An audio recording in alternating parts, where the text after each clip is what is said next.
Mask wearing's very interesting. I can get very boring on this. Before COVID, do you know how many studies had been done on masks?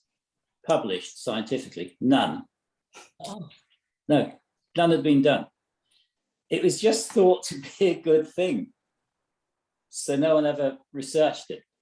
And it predominantly came about through smog and things like that.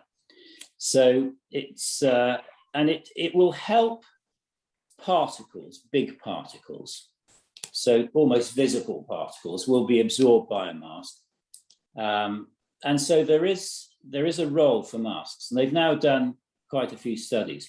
The big problems are you've got to wear the right mask, it's got to fit properly, and really you should change it every 2 to 3 hours max. Hospitals stretch it to 3 hours.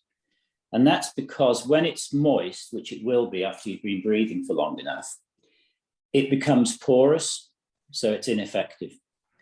So a mask, most mask wearers I see are making a statement rather than being that effective. So if I see someone in a mask, I'm not going to break the 2 meter rule. It's an adjunct. It will help a bit, and particularly if someone's heavily infected and they're coughing and sneezing, and they don't do what you often see, lift the mask when they cough or sneeze. I've seen that.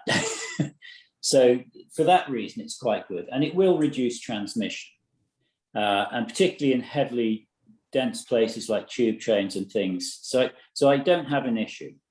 The main thing people have to remember is a mask is not for you. So there's lots of studies done on that. Danish study is the most recent one, looking at mask wearing and COVID illness. So it affords you absolutely no protection whatsoever, which is quite interesting. So whenever I see anyone wearing a mask, I'm saying silently, thank you for looking after me.